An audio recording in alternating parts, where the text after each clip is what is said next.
شروع اللہ کا نام لے کر جو بڑا مہربان نہایت رحم والا ہے۔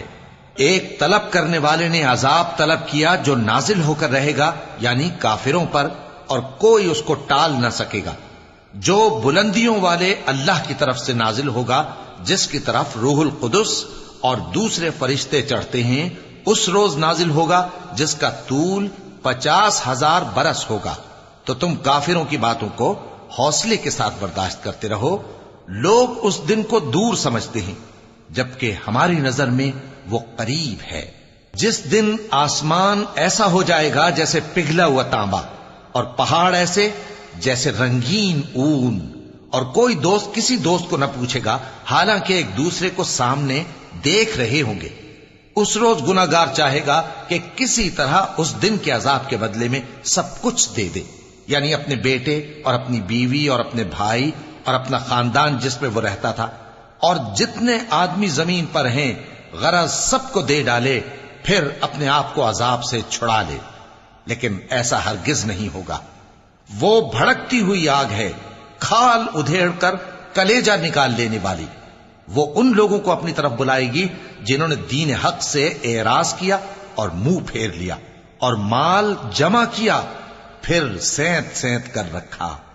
کچھ شک نہیں کہ انسان کم حوصلہ پیدا ہوا ہے۔ جب اسے تکلیف پہنچتی ہے تو گھبرا اٹھتا ہے، اور جب ملتا ہے اس کو مال تو بخیل بن جاتا ہے۔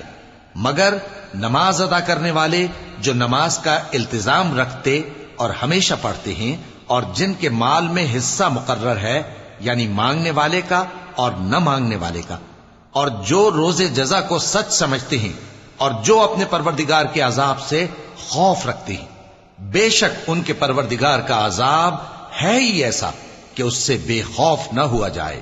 اور جو اپنی شرمگاہوں کی حفاظت کرتے ہیں مگر اپنی بیویوں یا باندیوں سے کہ ان کے پاس جانے میں انہیں کچھ ملامت نہیں، اور جو لوگ ان کے سوا اور طریقے ڈھونڈیں تو وہ حد سے نکل جانے والے ہیں، اور جو اپنی امانتوں اور اپنے عہد و پیمان کا پاس کرتے ہیں، اور جو اپنی گواہیوں پر قائم رہتے ہیں، اور جو اپنی نماز کی پابندی کرتے ہیں، یہی لوگ جنتوں میں عزت و اکرام سے ہوں گے۔ تو اے نبی، ان کافروں کو کیا ہوا ہے کہ تمہاری طرف دوڑے چلے آتے ہیں، دائیں اور بائیں سے گروہ گروہ ہو کر جمع ہوتے جاتے ہیں؟ کیا ان میں سے ہر شخص یہ امید رکھتا ہے کہ نعمت کے باغ میں داخل کیا جائے گا؟ ہرگز نہیں۔ ہم نے ان کو اس چیز سے پیدا کیا ہے جسے یہ جانتے ہیں۔ پس مشرقوں اور مغربوں کے مالک کی قسم کہ ہم طاقت رکھتے ہیں، یعنی اس بات پر کہ ان سے بہتر لوگ بدل